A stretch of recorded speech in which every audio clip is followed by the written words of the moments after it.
यह कहानी एक दिव्यांग राजा की है जिसके राज्य में कोई भी परेशानी या समस्या नहीं थी। सभी लोग उस राजा से बहुत खुश थे और ऊपर वाले से धन्यवाद करते थे कि इतने अच्छे राजा को उनके जिंदगी में भेजे हैं। वह राजा दिव्यांग था, उसकी एक आंख नहीं थी और एक पैर नहीं था, लेकिन फिर भी राजा को इस बात का कोई मलाल नहीं था। एक दिन राजा अपने महल के गलियारे में घूमते हुए अपने पूर्वजों की लगी तस्वीर को देख रहा था और सोच रहा था कि मेरे पिताजी इतने शूरवीर थे, उनके पिताजी इतने शूरवीर थे। हमें इतने शूरवीर खानदान में जन्म लेने का मौका मिला, यह ऊपर वाले का धन्यवाद है। राजा ने सभी चित्र को देखते हुए आखिरी चित्र तक पहुंचा और फिर उस खाली जगह को देखा तो वह चिंता में पड़ गया, क्योंकि उसे मालूम था कि अब यहाँ जो तस्वीर लगेगी वह उसी की लगेगी। लेकिन राजा को इस बात की चिंता नहीं थी कि वह मर जाएगा, चिंता इस बात की थी कि वहाँ जो पेंटिंग लगेगी वो कैसी लगेगी। राजा का एक आंख और एक पैर ना होने की वजह से वह चिंता में पड़ गया और सोचने लगा कि इस गलियारे में इतने शानदार पेंटिंग लगी है, लेकिन मेरी एक आंख और एक पैर ना होने की वजह से मेरी ही तस्वीर सबसे खराब लगेगी और सबसे भद्दी दिखेगी। राजा ने सोचा कि मेरे मरने के बाद पता नहीं कैसी पेंटिंग बनेगी और क्यों ना मैं अपने जीते जी ही एक शानदार पेंटिंग बनवाऊं, ताकि मुझे ये सुकून मिल जाए कि मेरी यहाँ अच्छी पेंटिंग लगेगी।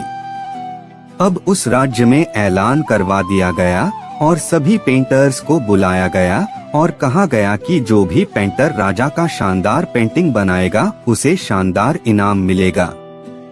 अब सभी पेंटर राज्य में आए और उन पेंटर को पता था कि अगर शानदार पेंटिंग बनेगा तो शानदार इनाम तो मिलेगा, लेकिन जिस राजा का एक आंख नहीं है, एक पैर नहीं है, उसका शानदार पेंटिंग कैसे बनेगा।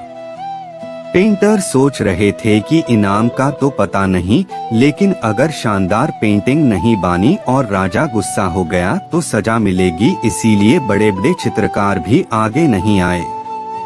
तभी उसमें से एक लड़का बोला, राजा साहब मैं आपकी पेंटिंग बनाना हूँ, मुझे 24 घंटे का वक्त दीजिए। अब सभी बड़े बड़े पेंटर हैरान हो गए कि ये लड़का क्या पेंटिंग बनाएगा और अगर राजा को पेंटिंग पसंद नहीं आई तो इसे सजा जरूर मिलेगी। राजा बोला, ठीक है, आप बना करके आइए। अगले दिन वह लड़का तस्वीर बनाकर लाने वाला था और दरबार पूरी तरह से भर चुका था। लोग दूर दूर से ये देखने के लिए आए थे कि वह लड़का कैसा पेंटिंग बनाकर लाएगा।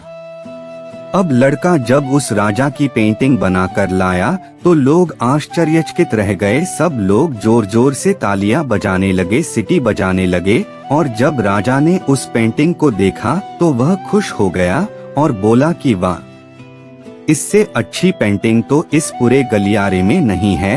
राजा ने उस लड़के को बहुत सारा इनाम दिया।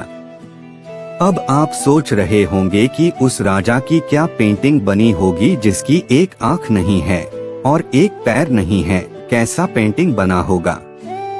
उस तस्वीर में लड़के ने उस राजा को एक घोड़े पर सवार किया था।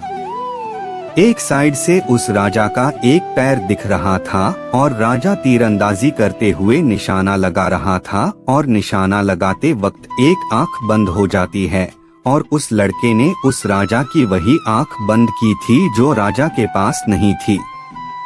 इस तरह से उस लड़के ने राजा को निशाना लगते हुए घोड़े के ऊपर सवार दिखाया, जिससे एक आंख बंद और एक ही पैर दिखाया और इतना शानदार पेंटिंग बनाया था कि वह अब तक की सबसे सर्वश्रेष्ठ पेंटिंग थी।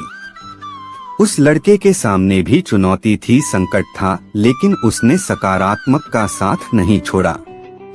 जिंदगी में आप जिस भी मुकाम पर हो, जिस भी संकट में फंस जाए, जिस भी स्थिति में हो, अगर आपने सकारात्मक का साथ कभी नहीं छोड़ा तो यकीन मानिए आप उस संकट से बाहर निकल आएंगे। जिंदगी में उम्मीद का साथ मत छोड़िए, क्योंकि जिसने उम्मीद का साथ छोड़ दिया तो फिर जिंदगी उसका साथ छोड़ देती है। हर पल सकारात्मक रहिए, खुश रहिए, ऊपर वाले के आशीर्वाद के साथ और अपनों के प्यार के साथ अपनी अच्छी और सच्ची मेहनत के साथ कर दिखाओ कुछ ऐसा कि दुनिया करनी चाहे आपके जैसा।